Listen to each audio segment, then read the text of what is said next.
Alhamdulillah Rabbil Alamin Ar-Rahmanir Rahim Maliki Yawmiddin Iyyaka na'budu wa iyyaka nasta'in Ihdinas siratal mustaqim Siratal ladzina an'amta 'alaihim ghairil maghdubi 'alaihim waladdallin. Amin. Tak ada gangguan. Baik. Alhamdulillah, terima kasih kepada Cikgu Ruby kita kerana menjemput saya hadir dalam kuliah online ni. Jadi sebelum kita masuk kepada kelas kita, saya perkenalkan diri dulu. Siapalah Mamat yang seorang ni kan, nak dibandingkan dengan akak-akak anti-anti yang lebih yang lebih senior daripada saya ni. Jadi saya Muhammad Rafiuddin bin Zainal Rashid. Ya. Betul. Okey. Ataupun orang lebih kenal saya Ustaz Rafi Zainal, Undertaker. Jangan main. Undertaker tu. Okey. Saya merupakan pengetua di Mahat Tahfiz Kemahiran Nur Fatah. Ini ada saya punya madrasah ni, ini pejabat saya di Jalan H15 Taman Melawati. Dan merupakan pengurusi eksekutif bagi pertubuhan Skuad Pengurusan Jenazah Malaysia SPJM. Kalau biasa tengok kes-kes viral, apa kes profil tinggi itu kami dah uruskan tu. Dan selain daripada itu itulah sedikit tentang saya. Saya menetap di Taman Melati. Saya rasa dah 2-3 kali kot saya bersama dengan puan-puan semua dekat Surau Wangsa Melawati untuk kuliah duha sebelum ni. Dan hari ni saya diminta untuk kita sama-sama mengupas satu kitab, Kunci Anak Syurga, Anak Kunci Syurga. Dia satu kitab yang membahaskan tentang akidah, yang membahaskan tentang fardhu ain, juga berkaitan dengan sifat-sifat mazmumah, sifat-sifat mahmudah dalam pembahasannya. Ini kitab ni bagus. Dia sesuai untuk ibu-ibu, sesuai untuk anak-anak. Sebab kitab ni dia tak berat pun, dia ringan. Ringan nak pegang, beringan kan, nak amal ke beringan, insya-Allah kan. Dia mudah saja. Dan sebab apa kita kena belajar kitab akidah ni? Sebab zaman sekarang ni kita kena kemaskan akidah kita. Yes, kita beriman, kita yakin akidah kita la ilaha illallah. Dari segi pengamalan kita, macam mana kita nak amalkan dan macam mana kita nak bawa pengamalan tu kepada anak-anak kita di rumah misalnya. Bagaimana kita nak aplikasinya dalam kehidupan kita. Jadi perlunya rujukan, perlunya satu guideline. Inilah dia antara kitabnya yang membantu kita untuk senang faham dari segi amalan kerohanian kita. Jadi insya-Allah kitab ini saya rasa mungkin ibu-ibu semua dah ada dapat. Ya, ada ya? Tunjuk sikit kita kitab. Alhamdulillah semua ada kitab yang sama ya. Okey, baik. Jadi kita akan buat kuliah ini, walaupun kuliah ni secara online dan mungkin kerana ini kuliah berkitab, tapi buat dalam bentuk santai. Kalau ada sebarang persoalan sama ada berkaitan ataupun mungkin ada apa-apa saja soalan tambahan, dipersilakan untuk kita sama-sama kongsikan. Baik, insya-Allah kita boleh mula ya. Ada lagi nak masuk? Ada lagi ke? Boleh mula Ustaz. Boleh mula terus ya. Ada tapi tak apa. Cuma nanti kita nak bincang tentang pertukaran hari Selasa, ramai yang tak dapat. Kita bincang di akhir kelas kita nanti ya Ustaz. Boleh, insya-Allah. Okey, baik. Silakan Ustaz. Okey. Baik, bismillahirrahmanirrahim. Tentang tajuk Anak Kunci Syurga, kita buka muka surat yang awal. Mana-mana kitab pun kita akan baca dari segi pendahuluan dia dulu. Mana mukadimah dia, nak tahu apakah yang nak dibawa oleh penulis dalam membicarakan buku ni. Baik, saya baca. Dia ayat-ayat klasik sikit tuan-tuan, ibu-ibu Hanya sahaja mendatangkan hamba akan dalil-dalil daripada Al-Quran dan hadis Nabi SAW, kerana ahli sunnah tiada berpaling mereka itu daripada nas yang sahih, dan membangkang mereka itu akan dia dengan dalil akal dan tiada dengan perkataan seseorang. Maksudnya mudah beginilah. Setiap hamba bila nak mendatangkan sesuatu hujah, bila mendatangkan sesuatu fakta, mesti sumbernya Al-Quran dan hadis. Ini kalau dari sudut agama lah. Maknanya kalau orang tu bawa satu benda yang baru, kita kena tahu juga mana dalil yang dia ambil ni, mana hukum dia ambil ni kan. Tapi janganlah syadid benar. Tahu syadid benar? Maknanya beria benda yang kecil pun kan, contohlah kita dah rukuk, nak sami Allahu liman hamidah, angkat tangan kan. Kita nampak tok guru tu buat, ada setengah tok guru sami Allahu liman hamidah tak angkat tangan. Kita pula beriu benarkan, ni mana belajar ni kan, ni dalil mana ni, tunjuk bukti. Maknanya benda macam tu tipikal, benda yang kita dah tahu dah secara teorinya ada perbezaan mazhab dan sebagainya. Tak perlu kita perincian yang lebih. Lepas tu kalau kita ambil mudah, orang kata kita nak ikut Al-Quran dan hadis, confirm dah. Tapi kenapa nak kena ikut tok guru ulama? Kenapa nak ikut tok ulama kan? Saya direct Al-Quran dan hadis je. Saya tak nak terima pendapat orang lain. Maknanya dia tak dia tolak tok guru ke, sebab guru ramai sangat. Jadi dia kata saya ambil Al-Quran dan hadis je. Dia kena faham Al-Quran dan hadis ni sumber yang besar.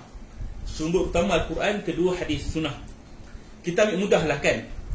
Saya ada satu botol air besar ni kan, dan saya ada satu cawan. Saya bagi pada ibu-ibu, macam mana cara nak minum air ni, agak-agak macam nak minum. Tentulah kita tuang air ni kan, takkan nak digogok botol besar macam ni kan, gok kan, tak senonoh kata orang, tak senang aku kan. Kenapa kita tak gogok air daripada sini?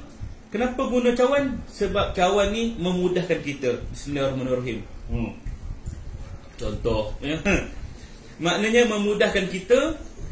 Daripada benda yang besar ni kita nak angkat, nak gogok macam ni berat, kita guna air cawan yang kecil minum. Itulah perumpamaan atau kiasan kepada Al-Quran dan Sunnah. Al-Quran dan Sunnah ni satu sumber yang besar. Kita nak hadam semua sekali susah, payah. Jadi kita memerlukan ulama. Cawan ni umpama ulama. Jadi apa intipati daripada Quran dan Sunnah ni telah diperhalusi, diperkemaskan melalui ulama, maka kita pun ambillah jalan ulama. Maknanya al-ulama warasatul anbiya. Segala ulama, orang alim tu mewarisi Nabi. Maknanya kerja dia lah kan. Jadi kita ni orang awam hanya buat kerja-kerja yang telah diputuskan oleh alim ulama.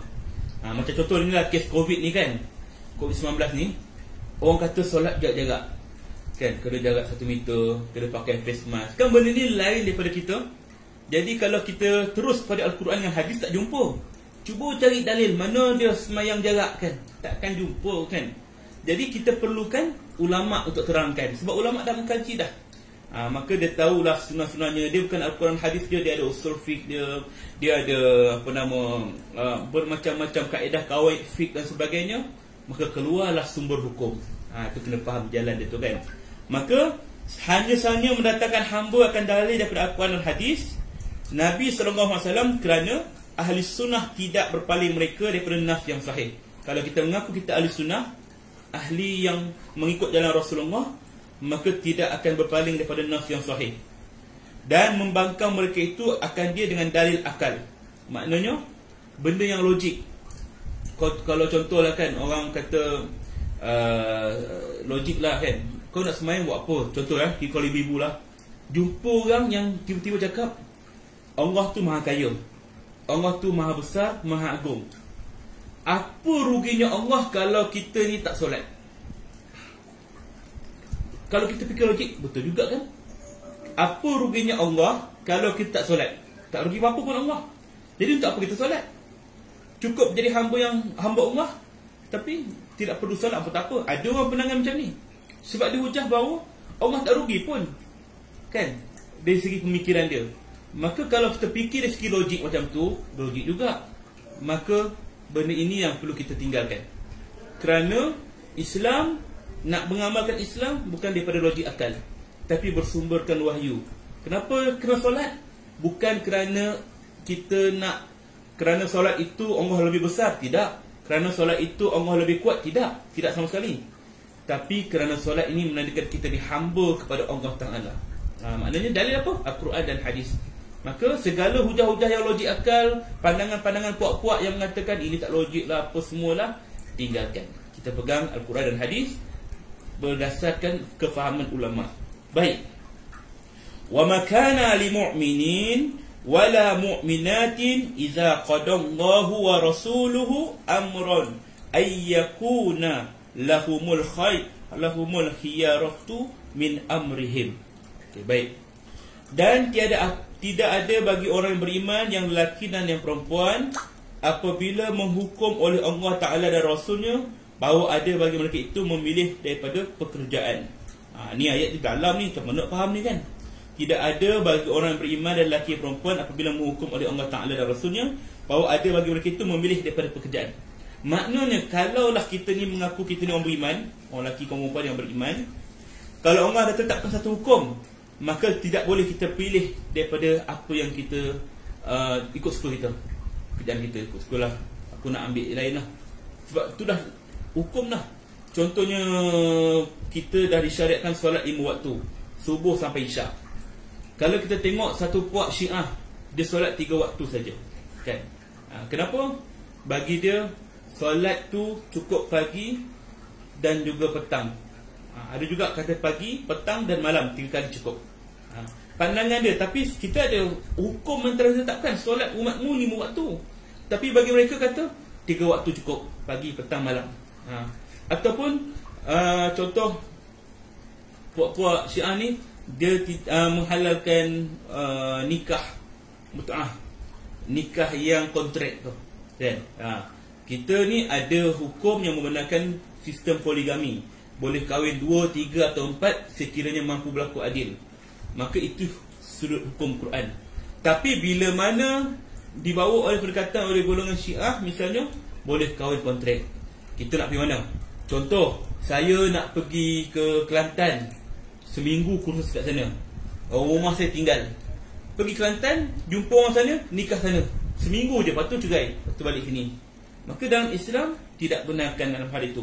Tapi mereka tetapkan kerana sesuai dengan diri mereka, kata dia.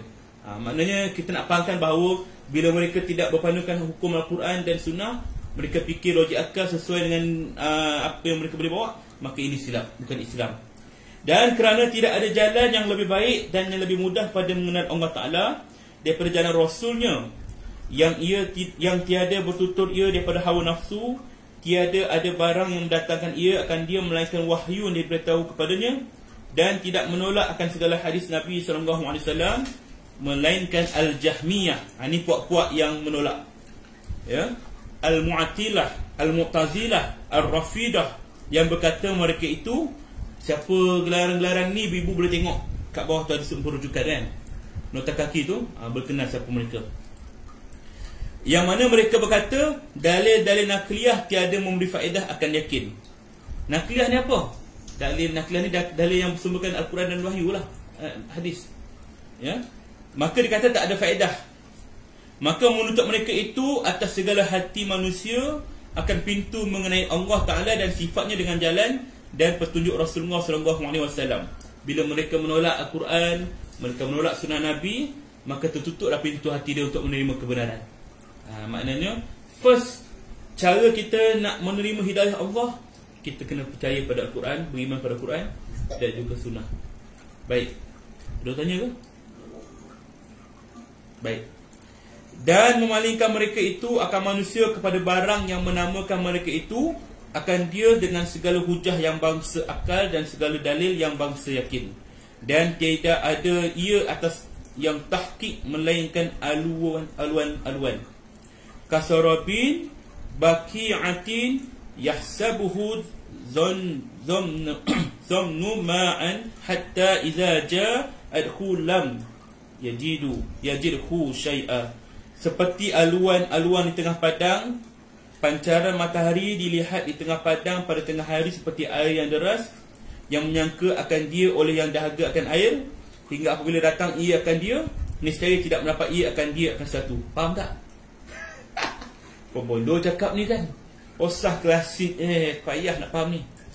Dia maksudnya ialah, bila seorang manusia dia hanya berpegang pada hujah akal, logik, dan dia menolak pada hujah nakliyah, sumber wahyu tadi, maka dia seumpama berada di padang pasir, dan bila dia dalam keadaan haus, daripada jauh dia nampak macam ada air.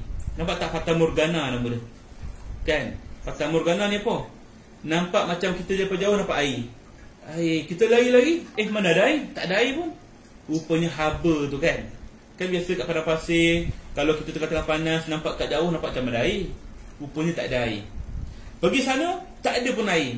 demikianlah manusia yang tidak ada akidah, yang tidak berpegang pada Al-Quran dan Sunnah, maka segala kebaikan yang mereka buat itu sia-sia. Sia-sia lah. Lepas tu orang kafir, baik macam mana sekalipun, hebat macam mana sekalipun kat dunia ni buat amal, tapi kalau dia tidak ada kunci syurga, apa kunci syurga tu? La ilaha illallah, maka tidak adalah apa-apa hasil untuk dia di sana nanti. Rugilah. Sebab tu kita ni beruntung jadi orang beriman. Beruntung kita jadi orang yang berpegang pada akidah Rasulullah sallallahu alaihi wasallam. Ya. Sebab tu pentingnya kita belajar benda ni, sebab ada orang yang memulakan pendekatan kau tak beriman pun tak apa, sebab Allah ni Maha Adil, kata dia. Allah ni Maha Penyayang. Ada juga yang berhujah orang Islam pun ada yang jahat, orang kafir ada yang baik, kan? Jadi dia fikir logik akal. Bila dia fikir logik akal, maka dia kata semua manusia sama. Ini silap. Ya? Kita memang sama dari segi fizikal, tapi dari segi iman kita berbeza. Ya? Sebab tu lah, kalau nak kira kebaikan manusia itu boleh melayakkan dia masuk ke syurga walaupun tanpa tiket iman, maka orang yang lebih layak masuk ke syurga ialah bapa saudara Nabi SAW, Abu Talib. Tentu dia lebih layak, sebab dia manusia yang membela Rasulullah SAW. Ketika Rasulullah diusir, ketika Nabi SAW dibuli dan dibuang oleh kaum-kaum dia, maka orang pertama yang membackup menjaga Rasulullah bapa saudaranya Abu Talib. Tapi kesudahannya bagaimana? Kesudahannya Abu Talib tetap merasai siksaan api neraka. Kenapa? Kerana walaupun dia buat kebaikan dengan Rasulullah, dia jaga Rasulullah di hayatnya, tapi dia tidak ada kunci syurga. Apa dia? La ilaha illallah. Faham ibu saya tak tu? Faham ya? Sebab itulah kita belajar akidah ni, sebab kita tahu zaman sekarang ni banyak dah anak-anak muda yang mula melopor ataupun mula bawa satu macam apa pendekatan baru. Orang Islam ataupun semua orang sama je. Allah ni Tuhan kita sama. Of course Tuhan kita sama. Dan dia akan menilai kita bagaimana nanti. Dia kafir ke tidak ke, tapi dia baik, takkan orang nak seksa dia. Ini logik akal. Kita tak boleh terima pandangan begini. Macam mana sekalipun tetap kena beriman kepada Allah Subhanahu Wa Taala. Kalau tidak, umpama fata morgana. Tengok ada air, pergi lari, tengok kering. Pergi sana, lari, kering. Macam Siti Hajar dengan Nabi Ismail ketika mana ditinggalkan di padang pasir, kan? Anaknya menangis kehausan, ibunya nampak Siti Hajar lari ke sana. Sebab itulah kita ada amalan sa'i, kan? Sa'i ke sana ke sini, lari kecil, kan lagu tu. Maknanya disitulah antara asbab wujudnya amalan sa'i tadi, kerana perbuatan Siti Hajar berlari-lari kerana menyangka di sana ada air di antara Safa dan Marwah, kan? Ini sejarah lah ni. Baik. Tiada mengetahui mereka itu akan bahawa ayat Al-Quran dan hadis mutawatir, bahkan hadis ahad apabila menerima akan dia oleh umat, nescaya memberi faedah ia akan ilmu yang bangsa yakin pada sihir jumhur umat Muhammad sallallahu alaihi wasallam. Bahkan ia satu bahagian daripada dua bahagian hadis-hadis yang mutawatir, dan tidak ada antara ulama salaf pada yang demikian itu bersalah-salahan. Baik. Kalau kita faham Al-Quran, dia ada hadis juga, hadis mutawatir. Hadis mutawatir ni banyaklah periwayatnya dan sebagainya. Bahkan ada hadis ahad. Hadis ahad ni hadis tunggal. Macam mana hadis tunggal ni? Perawinya tu seorang je. Dia ada perawi ramai yang meriwayatkan. Kan biasa kita dengar daripada Aisyah radhiyallahu anha, daripada Ali, daripada Saidina Uthman, daripada apa semua. Maknanya hadis yang sama, tapi perawi dia ramai. Masa contohnya Rasulullah bagi satu satu hukum. Contohnya Rasulullah bagi satu hukum, ketika itu ramai sahabat dengar. Saidina Ali ada, Saidina Uthman ada, Saidina Umar ada, Abu Bakar ada. Maka perawi dia ramai situ, dan dia menyebarkan kepada orang lain. Demikianlah itu dipanggilkan hadis mutawatir, ramai yang merawikan. Manakala hadis ahad, dia seorang je. Mungkin ketika itu Rasulullah dengan Abu Bakar, mungkin ketika itu Rasulullah dengan Aisyah. Maka jadilah hadis ahad.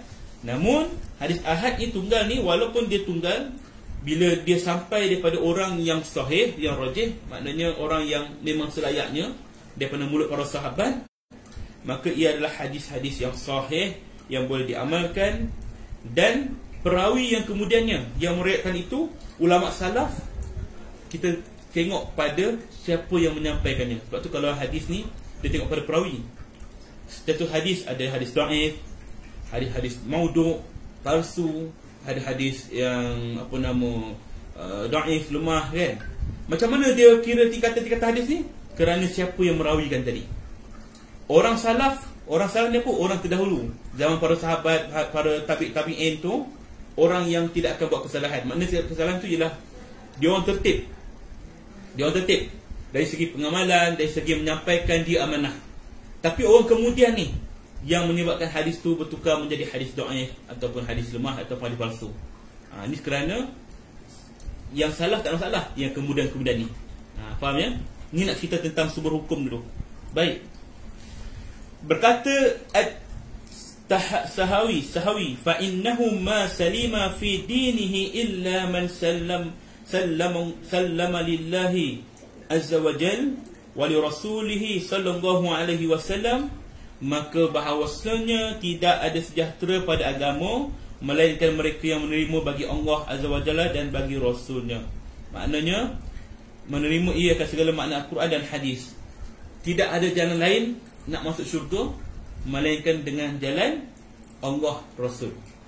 La ilaha illallah. Tidak ada jalan lain. Buat baik macam mana pun, mesti ada kunci dia. Okey. Hadis Nabi SAW, tiada membangkang ia atasnya dengan kata dalil akli menunjuk ia atas lawan barang yang menunjukkan oleh dalil nakli. Maka apabila berlawanan keduanya, nescaya mendahulukan kami akan dalil akli dulu. Tidak mengetahui ia akan bahawasanya dalil akli yang sahih tiada berlawan ia dengan dalil nakli yang sahih. Maknanya kat sini, bila bertembung antara dua pendapat, yang mana kita nak tengok mana satu yang logik ni, dalil akli dan dalil nakli kan, mana satu kita nak utamakan ni, maka perlu utamakan dalil nakli, yang Al-Quran dan hadis tadi kena lebihkan ya. Lepas tu kalau bertembung antara, kan Nabi sebut kalau kamu ni, mak aku ni akan ada perselisihan pendapat, dan bila kamu tidak dapat kata putus yang tepat, maka kembali rujuk pada Al-Quran dan hadis.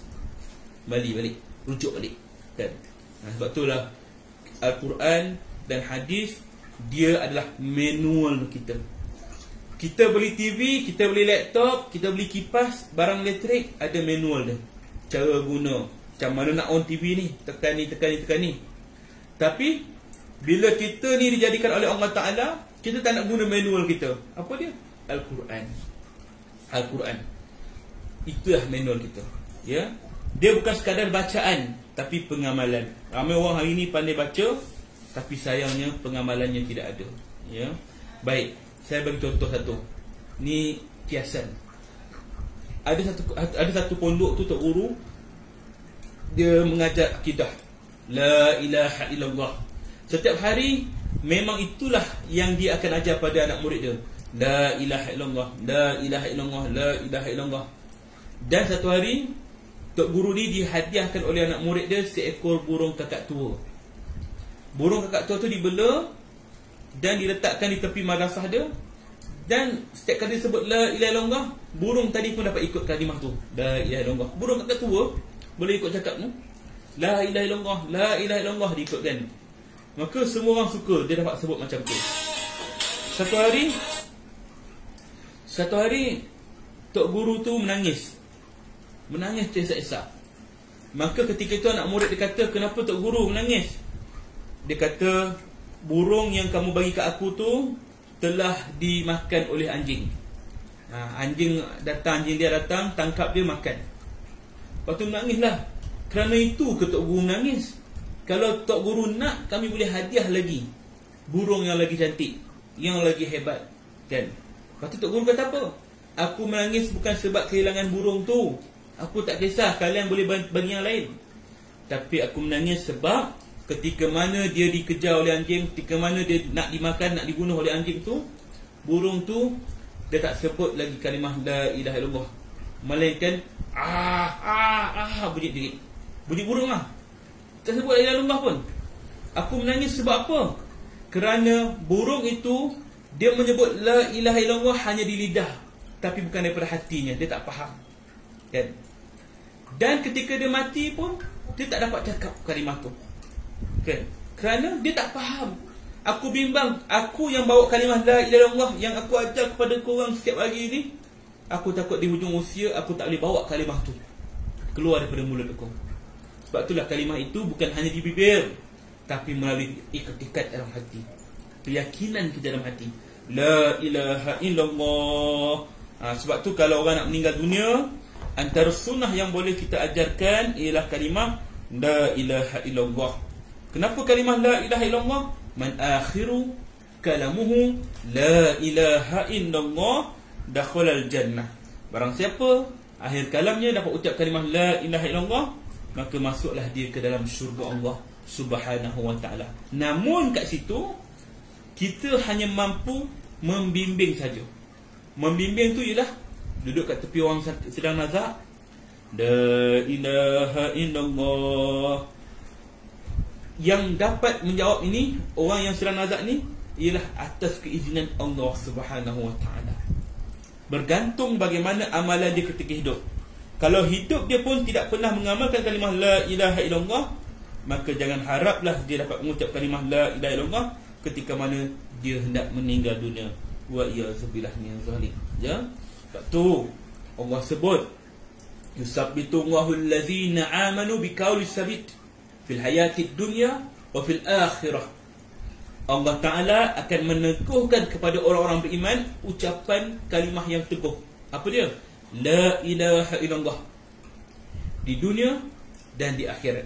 Maknanya, kalau seseorang itu dia membawa kalimah la ilaha illallah melalui ucapan lidahnya dan melalui pengamalan hatinya, la ilaha illallah, tiada Tuhan selain Allah.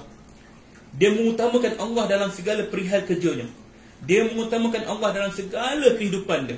Allah yang utama. Waktu solat, dia solat. Waktu puasa, dia puasa dengan betul. Puasa dari segi lapar dahaga, puasa dari segi mata, telinga, lidah, puasa daripada daripada hati, supaya jangan sangka buruk kat orang, sangka buruk pada Allah. Maka bila dia menjadi Muslim yang sempurna, berpegang kepada la ilaha illallah, mendahulukan Allah Ta'ala, maka ketika dia nak meninggal dunia, Allah yang akan bimbing dia kalimah la ilaha illallah tu, sesuai dengan amalan dia ketika hidup kat dunia. Sebab tu ada orang dia mati dalam keadaan sorang-sorang kat rumah. Terfikir kat kita, siapa yang bimbing dia nak mati ni ucap kalimah la ilaha illallah? Tentu dia rasa macam tak ada kan, tak logik, siapa bimbing dia? Maka kalau dia orang beriman, yakinlah yang bimbing dia ialah Allah Subhanahu wa ta'ala. Yusabbitullahu allazina amanu. Allah teguhkan ucapan orang beriman biqauli sabit, dengan ucapan yang teguh, di dunia wa fil akhirah, di dunia dan di akhirat. Allahu akbar. Dan ini orang yang bawa kalimah la ilaha illallah dengan betul-betul. Wa yudilullahu zalimin, dan Allah boleh sesatkan orang yang zalim. Ni kita takut. Orang zalim siapa? Orang yang menzalimi diri sendiri.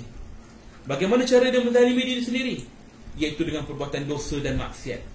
Dan kita kena tahu, yang mencampakkan kita masuk ke lembah neraka bukan Allah, tapi kerana perbuatan kita kat dunia ini. Allah ciptakan kita ni daripada syurga, dan dia jadikan kita di dunia ini hanya sementara saja untuk bercucuk tanam. Dan Allah nak kita kembali kepada Allah di syurga juga. Tapi ramai orang memilih jalan ke neraka. Ini dia menzalimi diri sendirilah. Kita ambil ibrah kisah Nabi Adam AS. Ketika Nabi Adam AS dicampakkan ke dunia atas kesalahannya melanggar sedikit larangan Allah, supaya jangan menyentuh satu pohon. Ini adalah asbab saja, bukan kita nak salahkan Nabi Adam, tidak. Asbab kenapa Allah jadikan kita kat dunia ni. Lalu diturunkan Adam dan Hawa ke dunia ini. Maka menangislah Adam AS dan Siti Hawa Sehinggalah Jibril AS mendapat wahyu daripada Allah agar mengajarkan satu doa kepada Nabi Adam untuk bertaubat. Doa yang kita amalkan hari ini. Apa dia? Rabbana zalamna anfusana. Ya Allah, sesungguhnya aku ni menzalimi diri aku sendiri. Maknanya kat sini Allah suruh kita sedar diri bahawa Allah tidak zalim. Allah dah sediakan syurga pada kita, tapi kita yang menzalimi diri sendiri. Ini keakuan. Maknanya salah kita mengaku di sini.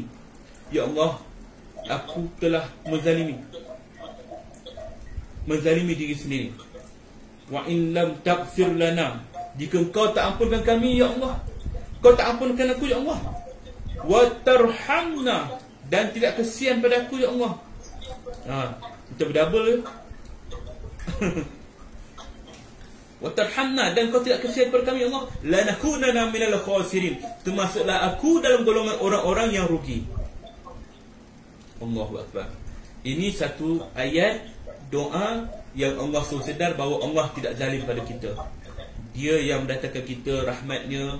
Dia nak kita bercucuk tanah kat dunia, kembali pada Allah, ke dalam syurga. Baik, berbalik kepada tadi, bila seseorang itu wa yudulullahu zalimin, dan Allah boleh sesatkan orang yang zalim.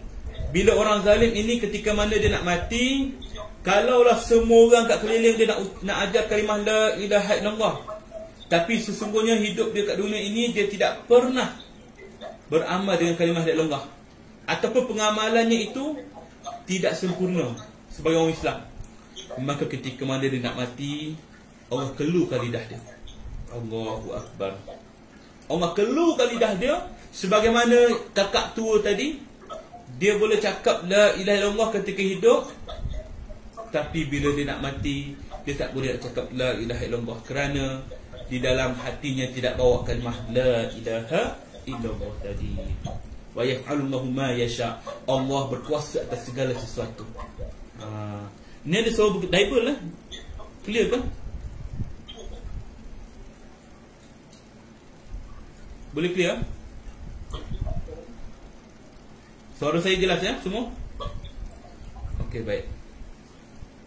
Okey, faham ya konsep tu? Maknanya kita bawa hujah akal dan nakli tadi, bila bertemu antara keduanya, maka pilihlah hujah Al-Quran dan hadis. Baik. Menceritakan Al-Bukhari daripada Imam Muhammad bin Shihab Az-Zuhri rahimahullahu ta'ala, berkata ia, minallahi risalatu wa minar rasulil balagu wa alaina taslim. Daripada Allah Ta'ala mengutus, dan daripada Rasulullah SAW menyampaikan, dan wajib atas kita menerima. Allah turunkan kepada Nabi wahyu. Wahyu ni Nabi SAW sampai kepada kita, dan kita wajib menerima. Tak boleh kita katakan Allah bagi kat Nabi, bukan bagi kat kita. Tak boleh. Itu tugas Nabi untuk sampai kepada kita. Tugas kita wajib menerima untuk mengamalkannya. Wallahu alam. Habis bab mukadimah. Ada pertanyaan? Ada? Ada apa-apa pertanyaan sebelum Ustaz masuk ke bab seterusnya? Tersentuh juga Ustaz mendengar cerita burung kakak tua tadi. Sebab kadang amalan kita kata satu hari kita zikir 3,000 kali, 5,000 kali. Allah. Jadi macam mana kita nak sampaikan pada hati kita agar Kalimah tu kalimah tu berada di mulut kita sentiasa. betul. Kadang-kadang bila berzikir tu dah terlupa, berhenti sekejap, tu ingat balik, Betul. terlupa ingat balik. Jadi macam mana Ustaz? Kita nak buat amalan ni mesti daripada ilmu. Bila ilmu ni dia first kali, setiap amal mesti daripada ilmu. Ilmu, kemudian kita buat amal, kemudian kita istiqamah. 3 berkat ni. Ilmu, amal, istiqamah. Kemudian yang keempat, tawakal. Tawakal ni serahlah pada Allah. Allah terima atau tidak, kan? Kita dah buat dah. Jadi ilmu, amal, istiqamah dan tawakal kena seiring, dan dia terkait dengan hati. Bagaimana cara kita mendidik hati kita? Jujur kita katakan bahawa setiap amalan yang kita buat kat dunia ni, yang awalnya pasti akan bermula dengan riak. Pasti akan bermula dengan tak ikhlas. Itu biasa. Umpama anak kecil yang diajar solat, mula-mula dia rasa bangga dapat tunjuk kat mak ayah dia, saya solat. Kan kita sekecil, anak-anak kita, cucu kita, dia nak tunjuk dia solat, dia bangga dia boleh solat. Ada tak ikhlas itu? Tidak ada ikhlas. Tak apa, itu proses didikan jiwa. Teruskan saja. Kemudian satu saat nanti anak kecil tadi membesar, ditambah dengan ilmu dia, dan akhirnya dia balik, dan akhirnya dia berakal, dan dia boleh fikir bahawa solat ini untuk Allah, dan dia akan buat itu kerana Allah, dan dia tidak akan menunjuk. Ini proses. Begitu juga kita dalam buat satu amalan, first kali akan terbit rasa terpaksa, tidak ikhlas. Ataupun kalau kita nak tunjuk ke orang, aku ni mengaji kan, maknanya perasaan tu biasa terbit. Maka bila sampai ke peringkat itu, akan timbul suara-suara sumbang ataupun daripada hati kita, kau ni riak ni, Allah tak terima amalan kau ni kan. Maka bagi orang yang ada menerima cakap tu daripada orang lain, ataupun bisikan hati dia mengatakan dia ni buat amalan kerana riak, maka itu adalah syaitan. Maknanya syaitan tu bukan kata kita buat amalan ni kerana riak sebab syaitan suruh kita riak. Tidak. Syaitan menghasut kita supaya stop buat benda tu. Dia kata kau jangan buat, kau buat ni riak. Maknanya kita yang nak buat amalan ni tiba-tiba mendengar syaitan kata macam tu, ataupun bisikan hati kita, ish aku ni buat riak ni, tak payahlah aku buat dah. Maka berhentilah amalan kita. Maka seterusnya gembiralah syaitan, sebab dia percaya dia nak menyesatkan kita, dia nak memesongkan hati kita. Maka caranya bagaimana? Terus buat, terus buat, sampailah terbit rasa ikhlas. Bagaimana anak kecil tadi, terus solat, terus solat, terus solat, sampailah dia boleh ikhlas. Macam mana kita sekarang ni solat, tak payah disuruh, dengar azan, terang wuduk, solat. Begitulah kita nanti dalam segala amalan. Kalau kita bawa kalimah la ilaha illallah, mulut kita cakap la ilaha illallah, la ilaha illallah, sebut saja, walaupun tak ada dalam jiwa kita kalimah tu lagi, tapi dengan keberkatan kalimah la ilaha illallah itu, insya-Allah dia akan sebat dalam jiwa kita. Dia akan membuang segala apa anasir-anasir jahat, keburukan, mazmumah yang dalam diri kita keluar. Seumpama cawan tadi, cawan saya isi dengan satu saya tuang air kopi gelap. Kopi gelap ini umpama hati kita yang kotor. Maka macam mana kita nak buang kopi ni selain daripada tuang?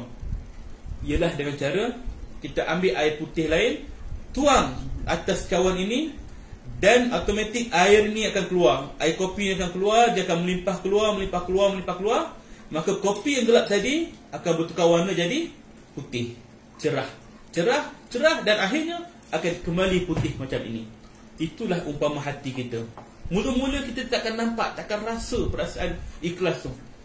Buat kerana terpaksa, buat kerana ikut-ikutan, buat kerana nak menunjuk mungkin. Tapi insya-Allah Allah akan terbitkan setiap amalan baik. Jika kita istiqamah, maka Allah Ta'ala akan jadikan itu sebagai amalan kita. Dan akhirnya kita kembali kepada Allah, berserah Allah terima atau tidak amalan kita ni. Maka jangan putus asa. Kalau tuan-tuan ibu-ibu amalkan kalimah la ilaha illallah, ada zikir tertentu, zikir pagi, zikir petang, teruskan saja amalan itu. Kalau ibu-ibu ada sedekah, takut orang mengata menunjuk ke apa ke, terus saja, buat saja. Jangan fikir pandangan manusia, kita fikir pandangan Allah. Walaupun hati kita terbit, aku takut niat aku tak betul ke, teruskan saja. InsyaAllah niat itu akan jadi betul, ya? Sebab syaitan, kalau dia tak mampu menjadikan manusia itu untuk buat maksiat, maka dia akan biarkan manusia itu buat ibadah, tetapi dia merosakkan hati manusia pula. Itu syaitan, dia halus gangguan dia, ya. Baik, Allahu a'lam. Ada soalan? Kita buat masuk tajuk baru. Ya, teruskan Ustaz tajuk baru. Baik, aqaid al-iman, akidah al-iman, pegangan, akidah, pegangan iman kita, ya. Iman, keyakinan, pegangan keyakinan kita, kan. Ketahui olehmu dengan yakin, dan i'tikad olehmu dengan putus akan bahawa Allah Ta'ala itu satu, tidak ada yang sekutu baginya. Kita kena yakin Allah itu satu. Dia berlainan yang konsep Nasrani, Kristian. Dia mengaku Tuhan itu tiga, Trinity. Tuhan Bapa, Ruhul Qudus, Tuhan Ibu, Maryam, Tuhan Anak, Jesus. Ini pandangan bagi orang yang Nasrani, Kristian, yang mana kita tahu mereka ini pun dalam keadaan kecelaruan mereka. Ada yang kata kitab Bible lama, version baru, old version, new version, kan, banyak chapter dan sebagainya. Itu kerana mereka telah ubah mengikut selera mereka, akal, logik. Al-Quran tetap akan terjaga sepanjang zaman. Allah turunkan Al-Quran, dia yang akan peliharanya sepanjang zaman. Maka keyakinan kita Allah itu satu, tidak ada sekutu baginya. Dalilnya surah yang biasa kita baca, Qul huwallahu ahad. Katakanlah Allah itu satu, ahad, esa. Allahus samad, ya. Allahus samad, apa dia? Allah yang dikosat pada segala hajat selama-lamanya. Kitalah yang berhajat pada Allah. Allah tidak berhajat pada kita pun. Allah tidak perlukan sesuatu pada kita pun. Tapi kita yang kena letakkan etikat kita bahawa kita perlukan Allah, ya. Maknanya sebab tu saya katakan awal tadi, kalaulah seluruh umat manusia, umat dunia ni, seluruh makhluk, penduduk langit, penduduk bumi, isytihar perang dengan Allah, isytihar derhaka pada Allah, maka sikit pun tidak akan menjejaskan kerajaan Allah Subhanahu Wa Taala. Dia tidak akan menjejaskan, ya? Maknanya Allah tidak berhajat pada makhluk pun. Kita ni yang berhajat pada Allah. Lam yalid walam yulad. Dia tidak beranak dan dia tidak diperanakkan pula.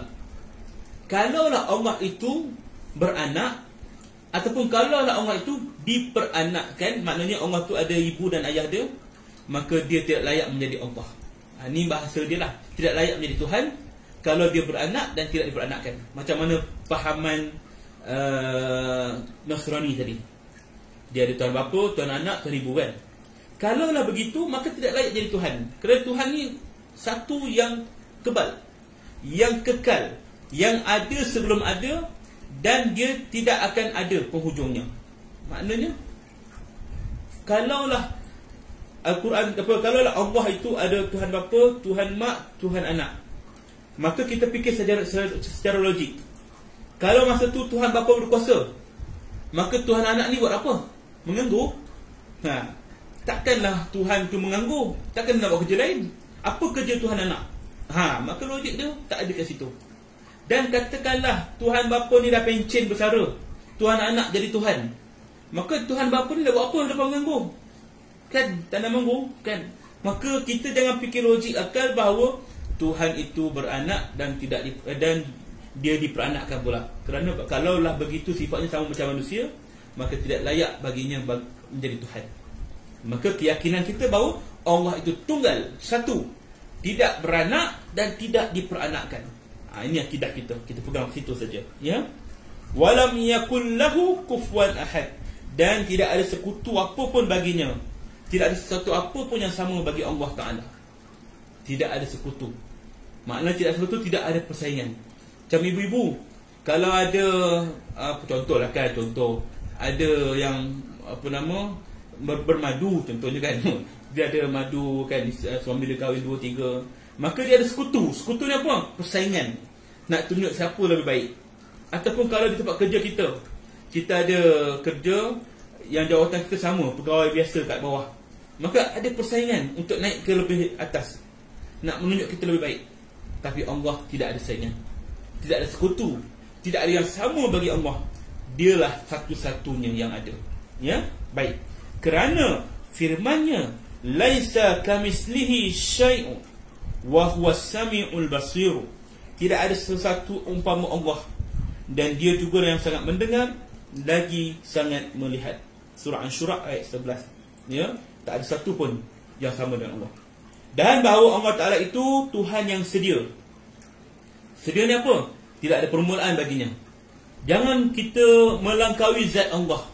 Macam mana melangkaui zat Allah?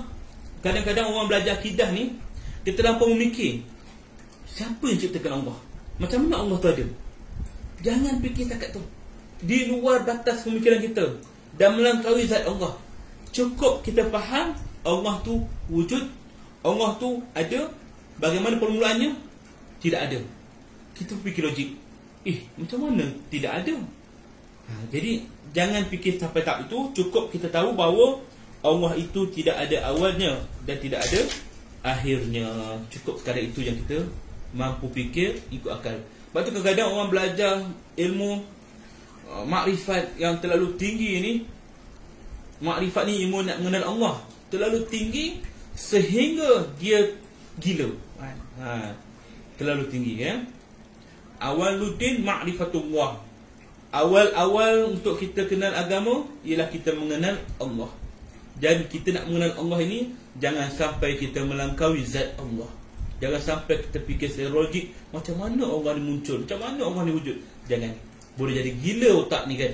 Maka cukup sekadar apa yang kita boleh amalkan saja ya. Wallahu alam. Huwal awalu wal akhir.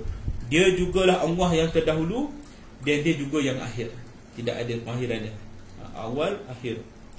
Dan bersembah Nabi SAW, Allahumma antal awwalu falaysa qablaka syai'un wa antal akhiru falaysa ba'daka syai'un.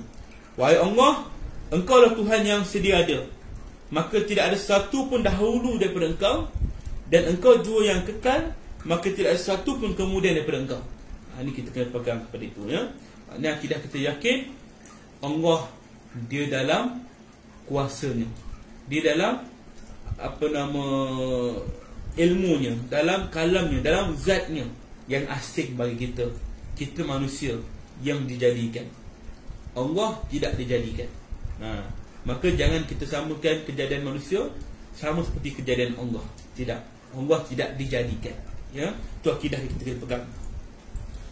Tidak ada yang disembah dengan sebenar yang lain daripada Allah. Dan bahawa tidak ada yang disembah dengan sebenar yang lain daripada Allah kerana firman-Nya, La ilaha illa huwar rahmanur rahim. Tidak ada disembah dengan sebenarnya melainkan Allah jua. Dan Allah Tuhan yang memberi nikmat yang besar-besar dan nikmat yang kecil-kecil. Nikmat besar apa? Ar-Rahman, Ar-Rahim. Ar-Rahman, kalau kita bincang sifat Allah Ar-Rahman, sifat apa? Bismillahirrahmanirrahim, dengan nama Allah yang pemurah. Ar-Rahim, penyayang. Kalau ibu-ibu baca Ar-Rahman, cuba sebut Ar-Rahman. Sebut Ar-Rahman. Macam mana mulut kita? Ar-Rahman, mulut kita akan terbuka. Man. Bermaksud Ar-Rahman ini sifat terbuka. Semua makhluk Allah menerima, layak menerima pemurahnya Allah ini. Allah boleh bagi kekayaan kepada siapa saja, orang Islam ke, orang kafir ke, Allah bagi. Allah boleh bagi apa saja walaupun dia derhaka, tak pernah solat, tak pernah puasa, buat maksiat dan sebagainya, Allah nak bagi dia dunia, Allah bagi. Kadang-kadang kita ni yang beriman, yang beramal, kita tak minta pun pada Allah lagi, tapi Allah dah bagi dah. Ini sebab pemurah Allah. Contoh ya, ibu-ibu malam tadi tidur, ada tak yang berdoa, Ya Allah, besok bangunkan aku Ya Allah, Ya Allah besok bagi aku nafas Ya Allah? Ada tak? Jarang. Biasanya kita doa tidur, Ya Allah matikan aku dalam iman, itu biasalah. Tapi kita tidak minta pun, Ya Allah besok bagi aku nafas untuk hidup lagi. Tapi bangun pagi Allah bagi kita hidup. Kan? Maknanya ini sifat pemurah Allah. Tak minta pun dia bagi. Pemurah Allah. Kalau kita lah kan ibu-ibu lah yang ada suami kan, tak minta pun tiba-tiba dihulurkan 1,000. Nah, yang tak minta pun dapat. Seronok tak? Inilah sifatnya pemurah kan. Ini sifat Allah. Tak perlu minta, dia bagi pada semua bangsa. Namun Ar-Rahim, Ar-Rahim ni tertutup. Cuba sebut Ar-Rahim, automatik tertutup. Kan? Ini sifat tertutup ni penyayang, rahmat Allah, kasih sayang Allah kepada siapa? Orang yang beriman sahaja, orang yang beramal soleh sahaja. Ya, maka dia yang kita bincangkan tadi, memberi nikmat yang besar-besar kepada semua orang dan memberi nikmat yang kecil-kecil kepada hamba-hamba yang dipilihnya. Kitalah hamba yang beriman. Kita bersyukur, Ya Allah, Kau bagi aku nikmat iman, Kau bagi aku nikmat Islam. Itulah cukup syukur bagi kita. Dan kita minta pada Allah juga, Ya Allah, berilah aku nikmat kalimah La ilaha illallah di penghujung usia kita nak mati nanti. Doa La ilaha illallah, Ya Allah, matikan aku dalam keadaan husnul khatimah, jangan matikan aku dalam keadaan su'ul khatimah. dan akhirkanlah kalam aku dengan kalimah la ilaha illallah. Ini ciri-ciri orang beriman. Kita minta doa, ibu-ibu semua, tak payah doa lain pun. Doa yang paling besar ialah kita minta doa kalimah la ilaha illallah di hujung usia kita. Itu yang paling besar. Utamakan doa tu. Doa lain, ya Allah, aku ni susah, ya Allah, mudahkan urusan aku, ya Allah. Ya Allah, berikan aku rezekimu, ya Allah. Ya Allah, jadikan anakku yang soleh, ya Allah. Ya Allah, bantu anakku nak jawab exam, ya Allah. Ni doa yang bersifat dunia. Sementara ni doa yang menyelamatkan kita di akhirat nanti. Ya Allah, kurniakan aku husnul khatimah, matikan aku dengan kalimah la ilaha illallah. Kalau itu dapat kuncinya, maka insya-Allah ke akhirat nanti clear jalan kita. Itu kunci dia. Sebab tu tajuk ni anak kunci syurga. La ilaha illallah tadi, masya-Allah. Kalimah tu nampak ringan dekat mulut, tapi besar besok ke akhirat nanti timbangan dia. Ya. Baik. Dan bahawa Allah Ta'ala itu Tuhan yang Maha Kuasa, tidak ada sesuatu yang melemahkan akan dia, kerana firman-Nya innallaha ala kulli syai'in qadir. Baqarah ayat 20, bahawa Allah Ta'ala itu sangat kuasa atas tiap-tiap sesuatu. Dia berkuasa atas setiap sesuatu. Ya. Baik, kalau kita nak syarah syai'in qadir, tiap-tiap sesuatu tu kita faham, kita pandang dari segi diri kita. Boleh lagi ke ni? 5 minit lagi ke? Diri kita manusia, dalam diri kita ada lagi besar. Contohlah, kita duduk Malaysia. Malaysia, Asia. Asia, benua. Benua, dunia. Daripada bumi kita ni, di luar ada planet-planet lain, Bima Sakti. Kita boleh nampak daripada jauh matahari saja. Daripada matahari tu, dia ada bintang-bintang malam-malam kita nampak. Malam-malam nampak bintang. Kita fikir bintang tu kecil. Rupanya bintang itu sebenarnya lebih besar jauh daripada matahari. Kan? Kenapa? Kerana kedudukan dia jauh sangat. Kalau ibu-ibu pernah baca apa nama kajian orang putih lah biasanya dia buat, dia tengok matahari kita ni dengan bumi kita, dia boleh tengok umpama macam satu ketul batu je. Kemudian matahari ni di luar Bima Sakti ada bapak matahari. Bapak matahari ni pandang matahari tadi umpama batu, pandang bumi umpama pasir. Bapak matahari ada datuk matahari. Hilang terus bumi kita. Matahari tinggal pasir, bumi langsung tak nampak. Datuk matahari ada moyang matahari. Moyang matahari ada detik, semualah kan. Sampai ke hujung, dan kita faham bahawa setiap ini yang mengawalnya adalah Allah. Syai'in qadir. Dia yang mengawal segala sesuatu. Itu yang jauh. Kalau kita kembali balik kepada diri kita, dalam diri kita, kita akan tengok dalam badan kita ni ada saraf. Orang buat kajian dalam saraf ada apa? Ada arteri, ada vein. Dalam vein ada apa? Ada pula bab-bab yang kecil-kecil, yang halus-halus. Sehinggalah kemampuan ahli sains kita, dia boleh kaji sehinggalah kepada peringkat zarah saja, atom. Atom saja kecil. Kita tak nampak atom tu, tak nampak zarah. Mikroskop tengok baru nampak atom tu. Dan atom tu sebenarnya kalau kaji lagi dalam, dia ada lagi sistem yang lain. Neutron, proton, apa semua dalam tu lagi. Dalam tu ada lagi dalam. Masya Allah. Maknanya tak habis. Dan ketahuilah, setiap kejadian itu Allah yang kawal dia, gerakan dia sebagaimana. Okay. Ikan-ikan di laut berenang banyak-banyak semua. Ada yang lahir, ada yang hidup, ada yang makan, ada yang tidur. Siapa yang kawal dia? Setiap ekor-ekor ikan, daripada ikan paus sampai ikan kecil-kecil yang halus-halus, itu pun dikawal oleh Allah. Serangga-serangga, hidup mati kita, semuanya syai'in qadir. Atas segala setiap sesuatu, Allah yang berkuasa. Dia yang mengawal kita. Masya Allah, kalau kita fikir macam tu, kerdilnya aku kat dunia ni. Kan? Siapa kita nak berlawan dengan Allah? Siapa kita nak mengingkari perintah Allah? Kalau kita fikir kecilnya dunia ni, kalau kita fikir bahawa besarnya Allah Ta'ala ni, rezeki dia, nikmat dia, bahkan akhirat nanti di syurga nanti lagi besar, nescaya kita akan jadi hamba yang bersyukur. Syukur pada Allah.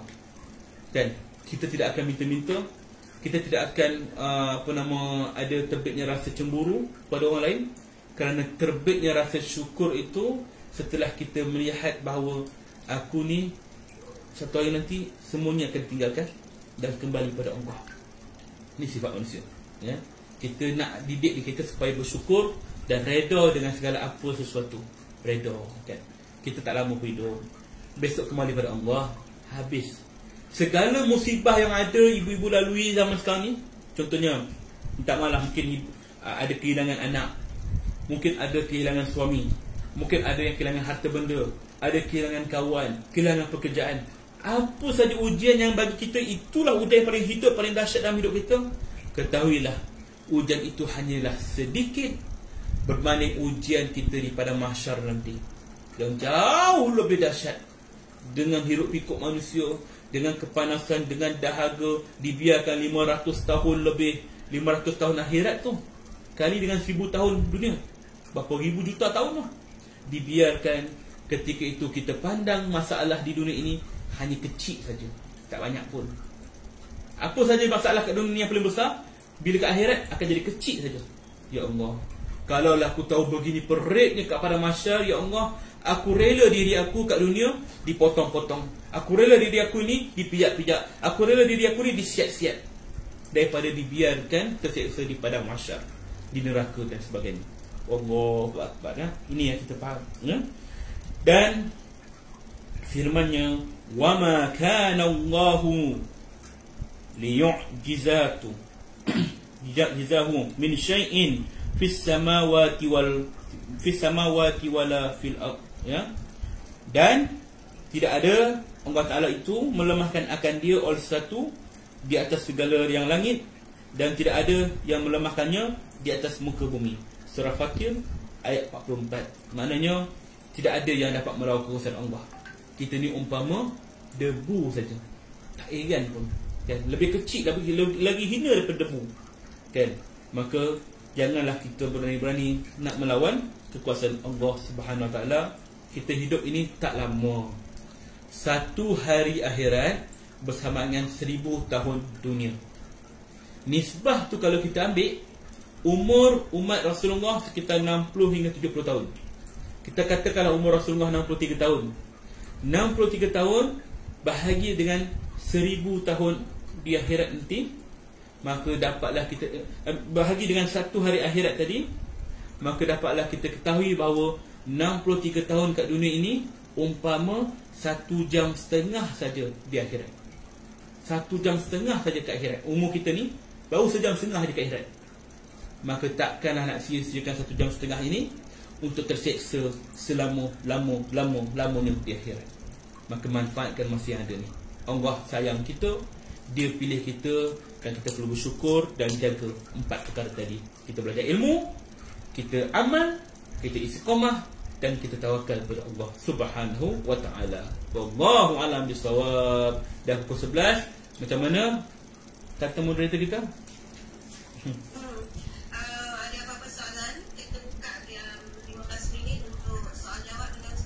Ya. Ada apa-apa soalan? Banyak sebenarnya nak tanya Ustaz. Rasa seram sangat dia belajar bab ini. Andai katakanlah di hujung usia kita, kalimat kita itu bukan la ilaha illallah. Wow. Sebab saya pernah menghadapi mak mentua saya, dia menyebut Allahu Akbar. Bukan la ilaha illallah, tapi Allahu Akbar, dan habis nyawanya. Bagaimana Ustaz? Baik. Kita kena faham dua situasi dalam kehidupan kita, ya. Apa yang kita buat dan apa yang Allah terima, kan? Apa yang kita buat tak semestinya Allah terima. Dan kadang-kadang apa yang Allah terima, benda yang kadang-kadang yang kita tak buat. Maknanya mungkin dari hati kita dan sebagainya. Kita balik pada soalan tadi.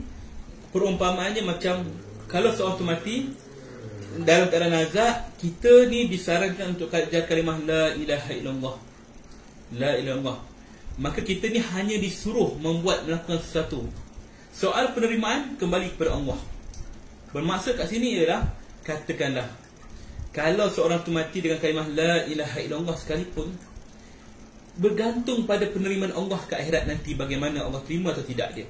Maknanya kita ni hanya berusaha, dan soal untuk menghukumnya itu terserah pada Allah. Umpama kita berdakwah lah, kita jangan putus asa, sebab kita ni bukan memberi hidayah, kita membawa dakwah saja. Marilah solat. Dah satu waktu kita pesan pada kawan kita yang tak solat, dia tak nak solat, tugas kita selesai. Jangan kita hukum dia pula, kau matilah, kau masuk neraka nanti. Tak boleh. Sebab tu kembali pada Allah Ta'ala, kan? Soal neraka, soal syurga, soal hukuman Allah, ini hak Allah. Maka begitu juga pandangan kita pada orang kafir. Orang kafir yang meninggal dunia, kita tak boleh kata dia terus ke neraka. Tak ada hak bagi kita. Tapi kita yakin bahawa setiap orang kafir yang tanpa kalimah la ilaha illallah, dia pasti neraka. Maknanya secara umum kita boleh kata begitu, tapi secara khusus tak boleh. Tengok orang kafir meninggal, kita tunjuk, kesian dia masuk neraka. Tak boleh. Tak boleh kita hukum begitu. Tapi secara umum, orang kafir meninggal tanpa kalimah la ilaha illallah, dia masuk neraka. Itu tak apa. Boleh. Maknanya kat sini ialah bila seseorang tu meninggal dunia, apa saja sebutan dia, sama ada sebutan tu la ilaha illallah, Allahu akbar atau kalimah-kalimah yang baik yang lain, maka tugas kita ialah husnuzon, sangka baik, insya-Allah Allah terima.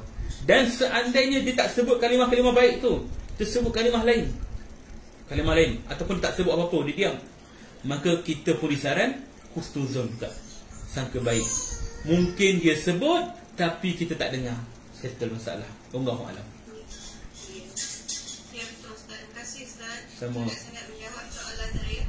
Jadi ada apa soalan daripada sahabat-sahabat yang lain? Silakan.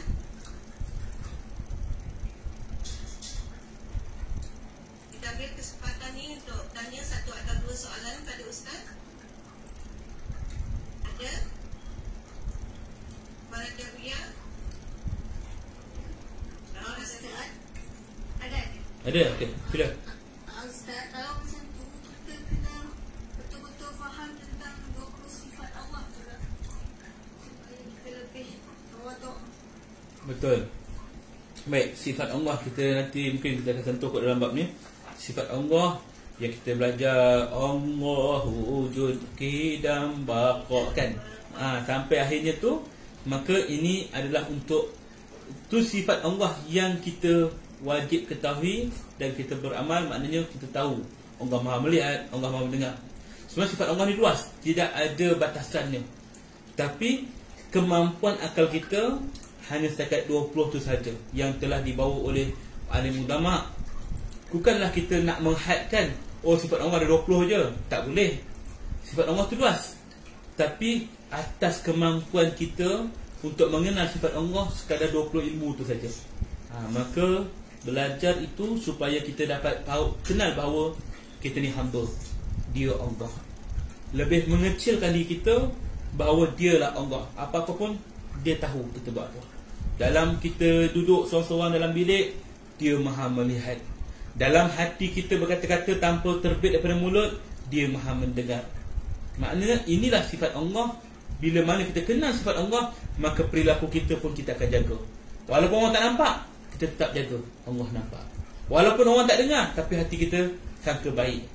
Sebab Allah tahu sangkaan buruk kita. Maka inilah kepentingan belajar tentang sifat-sifat Allah yang telah diajar oleh guru-guru kita sebelum ni. Wallahu a'lam. Ada apa soalan lagi? Ada kita buka untuk satu soalan lagi ya Ustaz? Ya, sila. Sila. Ustaz. Ya.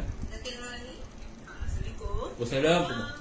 Okey, bila Ustaz dah kata tadi, ilmu tu memang penting. Sebab bila sesuatu ujian yang datang pada kita, kalau kita tak ada berilmu, mungkin tindakan kita melampaui batas. Betul. Jadi ilmu tu lah yang buat kita beristighfar, kita lebih mengingat kepada Allah. Dan setiap ujian itu datang dari Allah. Betul. Betul. Pentingnya kita ada ilmu dan mengaji, Ustaz. Ya. Betul. Kepentingan menuntut ilmu ni dia tuntutan fardu bagi kita, kewajipan. Ya. Ilmu tanpa amal seumpama pohon tidak berbuah. Kan? Pohon tidak berbuah ni apa? Dia pohon je lah. Tak ada manfaat yang kita dapat daripada pohon tu. Kan? Kalau ilmu dengan amal, insya-Allah dia akan mendorong kita. Dia ada perumpamaan macam kisah satu ekor syaitan disuruh oleh guru dia, bos dia lah, bos besar dia. Dia kata, aku nak engkau sesatkan ahli ibadah. Ahli ibadah ni orang solat, sentiasa zikir selalu. Ish, mana boleh bos, kata dia kan. Kau sesatkan dia. Dia dekatkan Tuhan tu, mana boleh. Kau tanya satu soalan dia, apa dia? Boleh tak Tuhan yang kau sembah, yang kau selalu fikir ni, yang kau selalu mengaji ni, menciptakan dunia yang kau duduk sekarang ni dalam lubang jarum yang sempit? Lubang jarum. Cuba tanya dia. Lepas tu syaitan tu pergi tanya pada dia, boleh tak kan? Tanya, aku ni syaitan. Apa dia? Kau nak apa? Kau sembah semayang selalu ni, aku nak tanya, Tuhan yang kau sembah ni boleh tak ciptakan dunia yang besar luas macam ni, cakrawala ni, dalam lubang jarum yang sempit? Maka apa kata dia? Entahlah, macam tak logik je kan. Maka di situlah menunjukkan bahawa dia hanya beramal tanpa ilmu. Maka gugurlah akidah dia kerana menafikan sifat Allah yang boleh buat apa saja. Dan bila mana bos syaitan tu pergi kata kat syaitan tu, kau pergi pula pada satu orang alim, orang yang berilmu ni, ibadahnya tidaklah sebanyak orang ahli ibadah tadi, tapi dia orang alim. Tanya soalan sama. Ni mudah je ni. Dia bukan selalu sangat sebenarnya tajud pun, tapi dia ada amalan lain. Tu pergi, boleh tak ciptakan dunia ni dalam lubang jarum sempit? Maka jawab apa nama ahli alim tadi, Allah itu dia boleh buat apa saja. Segala sesuatu tu atas kekuasaan Allah. Innallaha ala kulli syai'in qadir. Dia berkuasa atas segala sesuatu. Maka tidak ada mustahil bagi Allah Subhanahu Wa Taala. Maka inilah dia bahawa kepentingan ilmu tadi bukan sahaja datangkan amalan kita, tapi iktikad kita yakin bahawa segalanya atas Allah Taala. Bagi rugilah tadi beramal sia-sia, tapi dia tak kenal Allah Taala tu. Dia tak kenal. Ini pentingnya belajar ilmu tadi supaya memandu kita dalam beramal. Wallahu a'lam. Terima kasih Ustaz. Alhamdulillah, saya rasa cukup untuk hari ini. 3 soalan untuk Ustaz. Alhamdulillah. Alhamdulillah, dalam masa 1 jam 15 minit berbagai-bagai aspek sudah Ustaz huraikan tadi kita. Dan Alhamdulillah, syukur berasanya. Kita mohon sama-sama minta doa daripada Ustaz supaya kita jangan jadi burung kakak tua tadi. Serang Ustaz. Jadi sebelum kita minta Ustaz doakan untuk kita agar dapat memahami dan mendalami ilmu agama ini, mohon kita bincang tadi tentang pertukaran hari. Sebab ramai yang tak dapat hadir pada hari ini, 22 daripada 32 orang, maknanya 10 orang tak dapat hadir hari ini. Macam mana Ustaz? Bukan nak bincang kemudian ataupun kita nak tukar hari ini? Saya setakat ni tak ada jadual tikad. Cumanya untuk masa terdekat ni saya banyak ada program lah kan. Patutnya pagi ni saya ada kelas diving dekat Shah Alam, tapi saya twist katanya nak buat hari Khamis hari tu kan. Tapi hari Khamis pula saya ada mesyuarat di SUK Pahang. Jadi minggu depan tak ada masalah lah kalau nak teruskan hari Selasa ataupun hari lain, sebab saya tak terikat dengan jadual sekarang ni.